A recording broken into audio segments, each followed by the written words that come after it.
আসসালামু আলাইকুম, সবাই কেমন আছেন? আশা করি সবাই ভালো আছেন, আলহামদুলিল্লাহ। এখন আমি একটু এভাবে কথাটা বলতে হচ্ছে, শুদ্ধ করে কথাটা বলতে হচ্ছে, কারণ কে বলতেছে বুঝে, কে বলতেছে বুঝে না। কিন্তু আমরা বুঝলো, অনেক ডিস্ট্রিক্টের মানুষ আছে ওরা বলতেছে বুঝে না। তো যেহেতু বুঝে না, ওরা বুঝে মতো একটু বলি, কারণ ওদের দেশে যেহেতু আসছি আমরা, ওরা বুঝলেই তো ভালো হবে, শুধু আমরা বুঝলে হবে না, ঠিক না? শুরু করি তাইলে। এখন আমরা গেছি বোলাগঞ্জ সাদা পাথরের ওখানে, সাদা পাথর দেখতে গেছি। দেখি ফেলছি আসলে সুন্দরভাবে।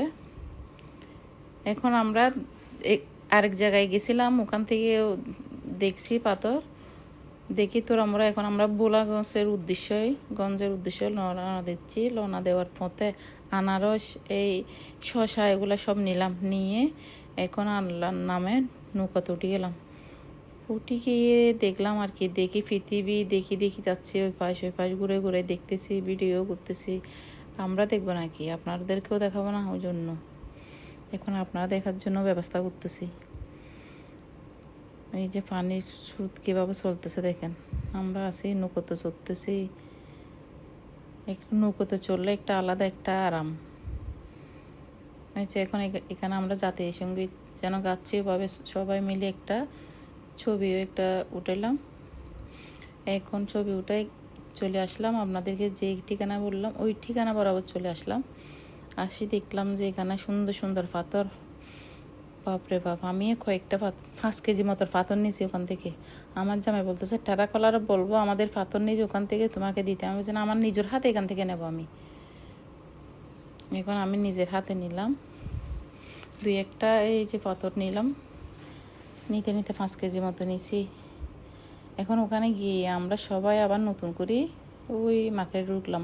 সেন্ট্রাল মার্কেট ঢুকি সবাই সেন্টার নিলাম। এই কথা আমার জামাই বুদ্ধি যদি না দিত, পুরো ফুটো হয়ে যেত। সেন্ট্রাল পরে ওখানে পানিতে গিয়ে ছবি উঠাইলাম, সবাই বেরিয়ে করলাম। দেখছেন এখানে এইগুলাই হচ্ছে আসলে মন ভালো লাগার কারণ। এখান থেকে এইরকম আমরা উলট পুলট করতে করতে বাজে গেল 3:30-3টা। এখন এখান থেকে যেতে বাজবে কয়টা আল্লাহ জানে। ভাত পাবো কিনা, যে খিদে লাগছে, মানে যেটা দিবে ওইটাই খাইতে ইচ্ছে করতেছে, এইভাবে খিদে লাগিয়ে গেছে। এখন খিদে লাগছে, আমরা যাব যে এমন একটা জায়গায় খেতে যাব, এটা হয়তো পরে আপনাদেরকে দেখাবো। আমরা খেয়ে একটু রেস্ট করি, আপনাদেরকে পরে দেখানো হবে কোন জায়গায়। এখানে আমাদের একটা এলাকার মানুষও পাইছি, অলঙ্কারের ওখানের মানুষ। সিলেটে আমাদেরকে দেখি এমন খুশি হয়েছে, আসলে বেচারা খুশি হয়ে গেছে, কারণ প্রতিবেশী মানুষ এত দূর থেকে, অনেক দূরে গিয়ে এক জায়গায় দেখা হলো, বিদেশের মতো। তো আপনাদেরকে আসলে সুন্দর সুন্দর ভিডিও নিয়ে আসবো আপনাদের মাঝে। ভালো থাকেন, সুস্থ থাকেন, আল্লাহ হাফেজ।